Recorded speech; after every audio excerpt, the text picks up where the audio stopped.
The field of being is ancient intuitive knowledge that has been lost in the Western world during the last 400 years. It is now being retrieved at an astonishing rate. Being is pure livingness. It is unmanifest. It is the ground of existence. It is pure potential prior to form. Physicist David Bohm called this unmanifest realm of pure potential the implicate order, as opposed to the explicate order or the material realm. The field of being is beneath and generates everything that we see around us, but cannot itself be seen. It is alive, it is aware, it is conscious, and it is intelligent. Indeed, it is the principle of aliveness. It is the principle of awareness. It is the principle of consciousness.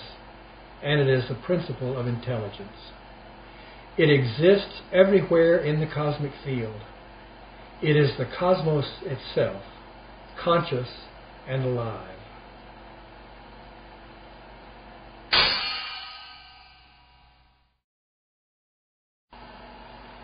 The field of being is as vast as the cosmos. In recent years, a discipline called field theory emerged in the West.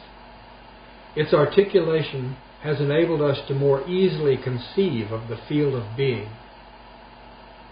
Field theory originated in the discovery of electromagnetic fields after it was noted that molecules and particles behave in special ways within a field created by electricity and magnets, very differently from their behavior outside the field. Field theory played an important part in the development of quantum physics. Inside a field, conditions are affected by the same forces, making the actions of particles and molecules behave similarly throughout the field. In other words, the field creates a special arena of reality, the influences of which are unique and constant and can be observed in all parts of the field.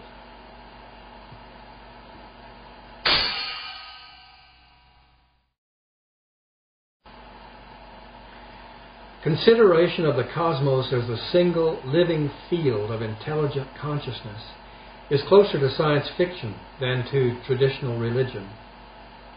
The conditions and operation of the field are mysterious, even mind-boggling. First, the field of the cosmos is a field of unity. It and everything in it are only one thing, being. This truth was expressed in Hinduism's Vedanta 3,500 years ago. It said, "He is fire and the sun. He is the moon and stars, the air and the sea. He is this boy and that girl. He appears in countless different forms. He is the beginning and He is the end. He is the source of all things. Each type of living being is distinct and different, but when we pierce the veil of difference, we see the unity of all beings."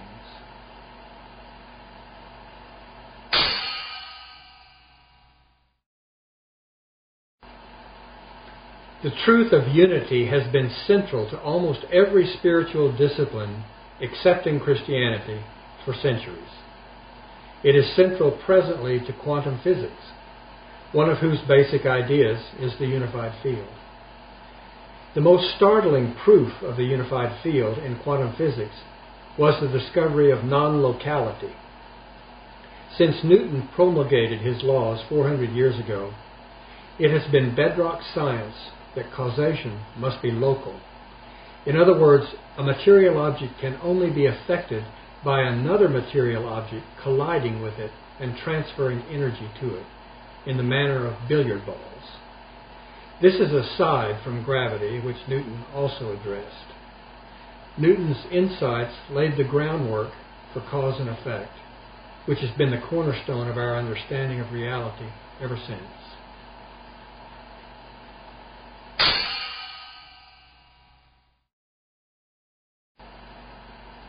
Last century, scientists, including a reluctant Albert Einstein, discovered non-local causation. Two subatomic particles, after being associated with each other, were separated by some distance and then examined. Scientists were astounded to find that as they ascertained the spin of one particle, the spin of the other was determined, even though there was nothing between them connecting them. It was realized that the two particles were linked by forces that were invisible, non-physical, and non-material.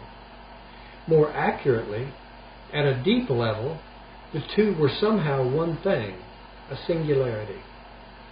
This shook the foundations of traditional Newtonian science and the foundations of cause and effect. It meant that our dominant scientific explanation of reality was inadequate to explain reality. It was not big enough. Unknown forces were holding the universe together. It showed that reality is more a web fundamentally linked together than a realm of objects standing separately in space and affecting each other through collision.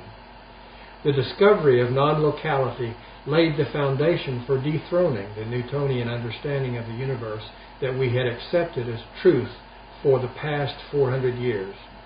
It gave new and more profound meaning to the phrase unified field.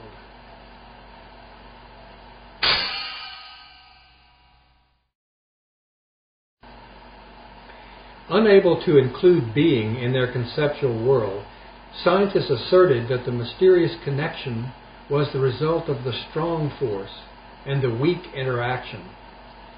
These phrases are empty labels laid over connecting forces that the scientists are unable to explain. The assertion is basically that something is holding the world together. Might that something be living, intelligent, sentient being? The scientists cannot go there because they are still trapped in the notion of a material, non-living cosmos. Many others of us, however, looking at the evidence, have no such trouble asserting that beneath the material world and binding it into a unity lies an implicate realm of conscious, living, and intelligent being. The drift of the modern world is inexorably in this direction. This is the direction of our evolution. We and the entire cosmos are one living thing. Today, the convergence of these ancient and freshly minted realities is the most exciting development of our lifetime.